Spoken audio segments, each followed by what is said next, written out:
अस्सलाम वालेकुम। उम्मीद है कि आप सब खैरियत से होंगे और अपने घरों में खुश होंगे। तो आज मैं आप लोगों के लिए कचौरी की बहुत ही खस्ता और क्रिस्पी रेसिपी लेके आई हूँ, जो कि मुंह में जाते ही घुल जाती है। बहुत कम बजट में इसको तैयार करेंगे। तो रेसिपी शुरू करते हैं। बिस्मिल्लाहिर्रहमानिर्रहीम। तो यहाँ पे सबसे पहले आटे को गूंद लेंगे। तो 2 कप मैंने मैदे के लिए हैं और साथ ही इसमें हाफ़ टी स्पून ज़ीरा जाएगा।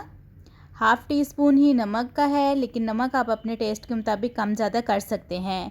2 टेबलस्पून घी के हैं। आप ऑयल भी यूज़ कर सकते हैं, लेकिन घी से ये ज़्यादा खस्ता बनेंगी।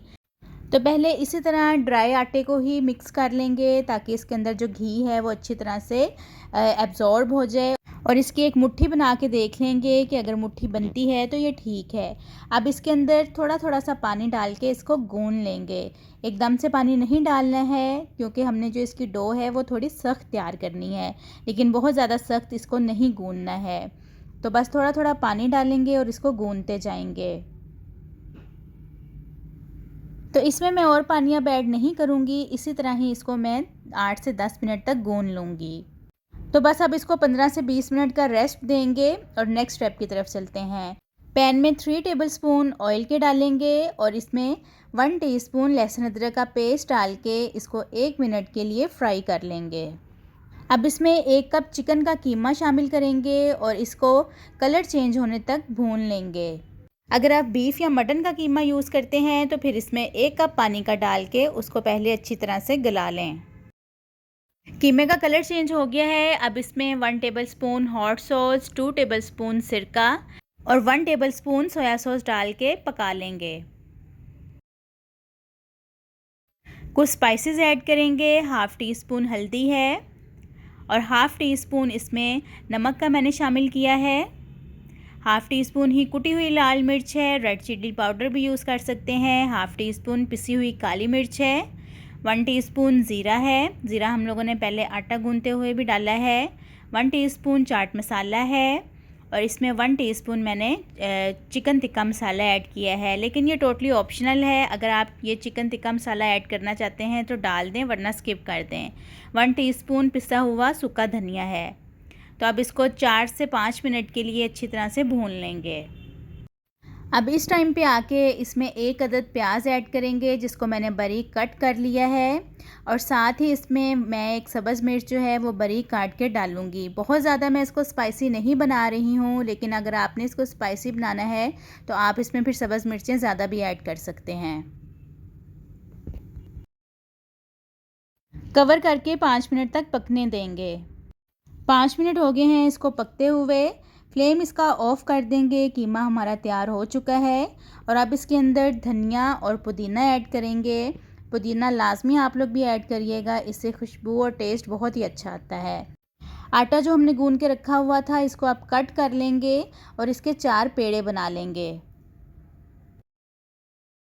और अगर आपको मेरी रेसिपीज़ अच्छी लगती हैं तो मेरे चैनल को सब्सक्राइब कर दें और बेल आइकन के बटन को लाजमी प्रेस कीजिएगा, ताकि मेरी हर नई आने वाली वीडियो का नोटिफिकेशन आपको मिल सके। तो यहाँ पे पेड़े तैयार हो गए हैं। अब एक पेड़े को बेल लेंगे। तो इसको थोड़ा सा पतला बेल लेंगे और नीचे मैंने मैदा डस्ट कर दिया है, ताकि इजीली बेला जाए। तो एक जो पेड़ा है वो तैयार हो गया है, इसको बेल लिया है। अब इसके ऊपर घी लगा लेंगे। ऑयल भी आप लगा सकते हैं, लेकिन जो घी है उससे कचौरी ज़्यादा खस्ता और क्रिस्पी बनकर तैयार होगी। तो अच्छी तरह से इसके चारों कॉर्नर्स पे भी घी को लगाएंगे और अब इसके ऊपर मैदा डस्ट करेंगे। आप लोग भी जब बनाएं तो इसके ऊपर मैदा जो है वो लाजमी डस्ट करें, तभी कचौरी जो है वो खस्ता बनेगी। तो बस एक साइड से इसको फ़ोल्ड करेंगे और सेम दूसरी साइड से भी इसको इसी तरह उठाकर फ़ोल्ड कर लेंगे और इसको प्रेस कर देंगे। दोबारा से इसके ऊपर घी लगाएंगे और इसके ऊपर फिर से जो मैदा है उसको भी डस्ट करेंगे। अब इसको फिर से फ़ोल्ड करेंगे और फ़ोल्ड करने के बाद इसके जो कॉर्नर्स हैं उनको भी बराबर कर लेंगे और आगे से भी इसको बराबर करके प्रेस कर लेंगे अच्छी तरह से। दोबारा से फिर घी लगाएंगे और मैदे को डस्ट करेंगे। इस तरीके से काफ़ी ज़्यादा जो लेयर्स हैं इसकी बनेंगी।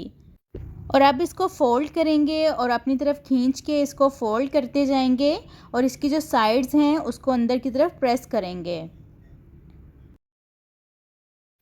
और बस इसी तरह इसको फ़ोल्ड करते जाएंगे। और अगर आपको लगे कि साइड से जो लेयर्स हैं वो निकल रही हैं तो आप इसको अंदर की तरफ प्रेस भी कर सकते हैं, तो फिर जो लेयर्स हैं वो बाहर को नहीं निकलेंगी। और आप दरमियान से इसकी कटिंग करेंगे। और अगर आपको लगे कि कटिंग करते हुए इसकी शेप ख़राब हो गई है तो आप इसको हाथों से प्रेस करके शेप को ठीक भी कर सकते हैं।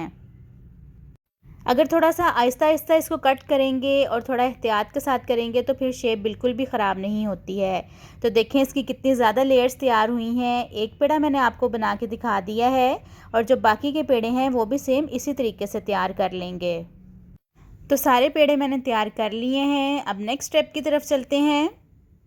थोड़ा सा यहाँ पे मैं मैदा डस्ट करूँगी और अब एक पेड़े को बेल लेंगे। ना तो बहुत ज़्यादा बड़ा बेलना है और ना ही बहुत छोटा इसको बेलना है, दरमियाने साइज़ का इसको बेल लेंगे। एक कटोरी ले लेंगे और कटोरी के अंदर इसको रखेंगे, लेकिन लच्छे वाली जो साइड है उसको हम नीचे की तरफ रखेंगे। अब इसमें स्टफिंग शामिल करेंगे। तो मैं इसमें 2 टेबलस्पून शामिल करूँगी और इसकी साइड्स पर जो है वो पानी लगाएंगे चारों तरफ और इसको फिर पानी लगा के बंद करेंगे ताकि ये खुले भी ना और इसकी फिलिंग भी बाहर ना निकले। पेड़े को उठा के और इसको थोड़ा थोड़ा फोल्ड करके बंद करते जाएंगे। तो बहुत इजी है इसको बंद करना। ये देखें एक जो है वो कचौरी मैंने तैयार करके आपको दिखा दी है। बाकी की कचौरियाँ भी सेम इसी तरह से तैयार करेंगे।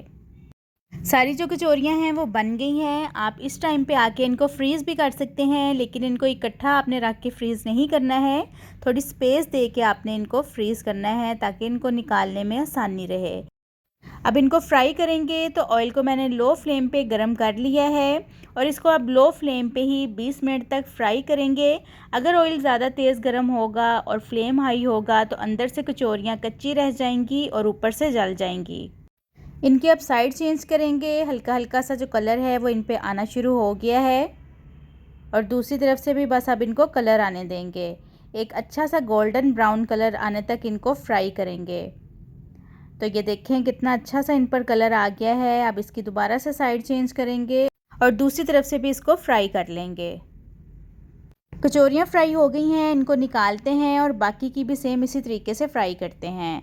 तो बहुत ही खस्ता, क्रिस्पी और टेस्टी बनकर ये तैयार हुई हैं। तो इस रमज़ान आप भी इफ्तारी में इस रेसिपी को लाजमी ट्राई करिएगा, सबको बहुत पसंद आएगी। उम्मीद करती हूँ आपको ये रेसिपी अच्छी लगी होगी। मिलती हूँ आपसे नेक्स्ट वीडियो में एक नई रेसिपी के साथ। अपना बहुत सारा ख्याल रखिएगा। अल्लाह हाफ़िज़।